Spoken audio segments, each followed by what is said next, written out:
आगे बढ़ेंगे। आगे बढ़ते हुए जो अगली बड़ी खबर है वो है बांग्लादेश से, जहां बांग्लादेश में आरक्षण को लेकर जबरदस्त हिंसा एक बार फिर से सामने आई है और इस हिंसा में 300 से ज्यादा लोगों की मौत की खबर है। हिंसा में 14 पुलिसकर्मियों की भी मौत हो गई है। 400 पुलिसकर्मियों समेत हजारों लोग ऐसे हैं जो कि जख्मी हो गए हैं। ढाका की सड़कों पर उतरे हैं हजारों प्रदर्शनकारी। ये तस्वीरें आप देखिए, प्रदर्शनकारी और पुलिस में यहाँ जोरदार भिड़ंत हो गई है। आगजनी और तोड़फोड़ की तस्वीरें लगातार सामने आ रही हैं। बांग्लादेश में इंटरनेट बंद कर दिया गया है। फेसबुक, इंस्टाग्राम और एक्स, इन सभी पर बैन लगा दिया गया है और ये सब कुछ इस रीजन से हुआ है ताकि जो भी बांग्लादेश में हो रहा है वो इधर उधर फैले नहीं, ये वीडियो सामने ना आए। इंटरनेट बैन इसीलिए किया गया है ताकि ये घटनाएं जो हैं वो वैश्विक स्तर पर फैले नहीं। मेरे सहयोगी दानिश रिजवी न्यूज रूम से लाइव मेरे साथ में जुड़ गए हैं। दानिश, पिछले दिनों खबर से ऐसी सामने आई थी कि सरकार मान गई है, घुटने टेक लिए हैं मांग के सामने, आरक्षण को लेकर जो विरोध था। अभी फिर से ये हिंसा क्यों?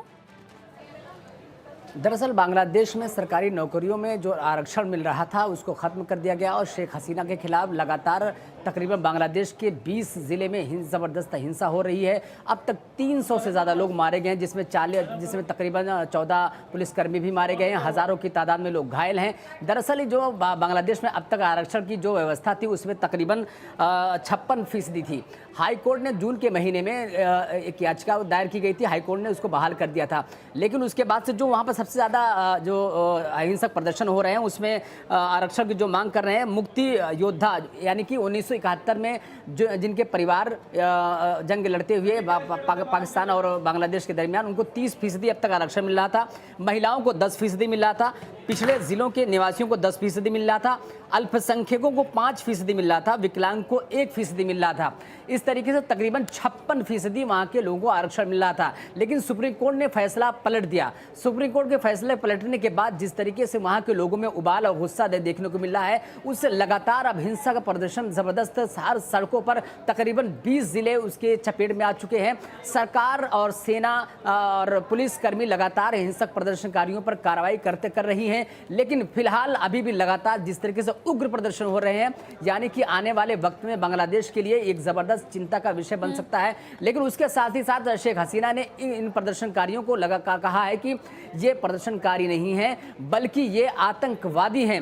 जिस तरीके के देश की संपत्ति को क्षति पहुंचा रहे हैं, नुकसान पहुंचा रहे हैं, लगातार तोड़फोड़ कर रहे हैं, आगजनी कर रहे हैं, इससे यह अंदाजा आसानी से लगाया जा सकता है कि ये देश के भलाई के लिए नहीं, ये अपने हक की मांग के लिए नहीं, बल्कि एक कहीं ना कहीं ये सुनियोजित तरीके से एक प्रदर्शन कर रहे हैं जो बांग्लादेश को जलाने की कोशिश कर रहे हैं। लेकिन वहीं प्रदर्शनकारियों का कहना है कि ये हमारी मांग है, ये हमारी जायज़ मांग है, जो जिसको नाजायज़ करार दिया गया है उसकी हम मांग कर रहे हैं। ये 1971 के बाद से अब तक चला आ रहा था, तो इस पर सरकार जब हाई कोर्ट का जो फैसला आया था उस पर मानी क्यों नहीं, सुप्रीम कोर्ट क्यों पहुंची। सुप्रीम कोर्ट पहुंचने के बाद जिस तरीके से आरक्षण को खत्म कर दिया गया, अब मात्र 7% आरक्षण मिलेगा।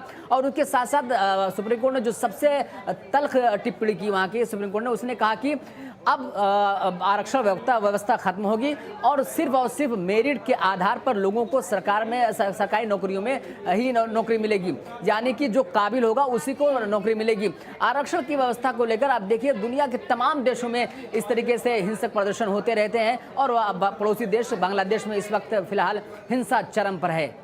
जिस तरीके से दानिश रिजवी आप बता रहे हैं, ये बड़ी फिक्र वाली बात है। बांग्लादेश में जो हालात बिगड़ रहे हैं, यानी पिछले दिनों यहाँ जो प्रदर्शन हुआ था वो इसलिए हुआ था कि सरकारी नौकरियों में जो आरक्षण मिल रहा है उसे खत्म किया जाए। लोग कह रहे थे जो काबिल लोग हैं वो नौकरी नहीं पा रहे, आरक्षण खत्म हो। जब वो फैसला इंप्लीमेंट किया गया तो अब वो लोग सामने आ रहे हैं जो कह रहे हैं कि आरक्षण खत्म नहीं होना चाहिए था, जो शहीदों के परिवार हैं उन्हें नौकरी मिलनी चाहिए। और अब ये जो टकराव की स्थिति है और ज्यादा बढ़ रही है, 300+ ये मौत का आंकड़ा पहुंच चुका है।